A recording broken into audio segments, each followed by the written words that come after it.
ईरानी supreme leader की शहादत के बाद जिसमें अब कंफर्म हो चुका है कि सऊदी अरब का भी हाथ है। इतनी बड़ी गलती कर दी है सऊदी अरब ने कि अब इसराइल खुद इन अरब ममालिक को खा जाएगा। जिस तरह पाकिस्तान दोस्तों हमले कर रहा है अफगानिस्तान पर और एक आसान हदफ है अफगानिस्तान पाकिस्तान के लिए, इसी तरह दोस्तों अब इसराइल के लिए अरब ममालिक बहुत ही आसान हदफ है। किस तरह ग्रेटर इसराइल अब बनने जा रहा है। देखिए, यहूदी इतने बहादुर नहीं, लेकिन अमेरिका का साथ इनको ताकत देता है। ये आप वीडियो देख रहे हैं, इसराइली मुल्क छोड़ छोड़कर भाग रहे हैं, यूरोप में जाकर जो है वो पनाह ले रहे हैं। अमीर अमीर लोग जो हैं वो हवाई जहाज और एयर स्पेस बंद है, इसके बावजूद जो है वो इसराइल से निकल रहे हैं, यूरोप भाग रही हैं, इसराइल छोड़ रही हैं, क्योंकि इनको मालूम है कि अब ईरान जो है हमले तेज करेगा। और ये कतर में अमेरिकी फौजियों का हाल देखें आप, किस तरह छुप छुप कर बैठे हुए हैं कि ईरान के मजाइल इनको ना बच जाए। तो एक मुकम्मल जंग अब इस खिते में दोस्तों शुरू हो रही है। सबसे पहले दोस्तों आप ये विजुअल्स देखें, ये है ग्रेटर इसराइल और ये दोस्तों एक ना एक दिन बनना ही है। इसमें दोस्तों मिस्र का हिस्सा है, सऊदी अरब का एक बड़ा हिस्सा जो है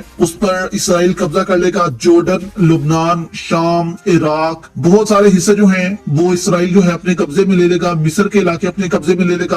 और ये दोस्तों वही ममालिक हैं जो इस वक्त ईरान के खिलाफ अमेरिका और इसराइल का साथ दे रही हैं। इनको मालूम ही नहीं कि असल जो शील्ड थी वो ईरान था, यानी कि ग्रेटर इसराइल बनने में असल जो शील्ड थी वो ईरान था, पाकिस्तान नहीं है। यानी सऊदी अरब और अरब ममालिक समझ रहे हैं कि पाकिस्तान अगर हमारे साथ है तो हमें कोई डर नहीं इसराइल का, जबकि ये दोस्तों ईरान था जो इसराइल को जो है वो चैलेंज करता था। पाकिस्तान कभी भी इसराइल को चैलेंज इस तरह नहीं करेगा जिस तरह ईरान करता था। तो ये गलत फहमी है सऊदी अरब की भी, यूएई की भी, कि अगर ग्रेटर इसराइल बन रहा हो तो पाकिस्तान उस तरह से इन ममालिक की मदद करेगा। कभी भी पाकिस्तान जो है वो ऐसा नहीं कर पाएगा और इसराइल आसानी से इन ममालिक को हजम कर लेगा और ग्रेटर इसराइल दोस्तों बना लेगा। अब यहाँ पर दोस्तों सऊदी अरब से गलती हुई क्या है वो आपके सामने रखते हैं। यहाँ पर सऊदी वली अहद जो है वो मैदान में आ गए। उन्होंने कहा कि ट्रंप जो है वो ईरान पर हमला कर दे, हम ईरान और इसराइल के साथ खड़े होंगे। ये सबसे बड़ी दोस्तों गलती थी। अब कहा जाता है और एक हदीस भी जो है इस हवाले से बताई जाती है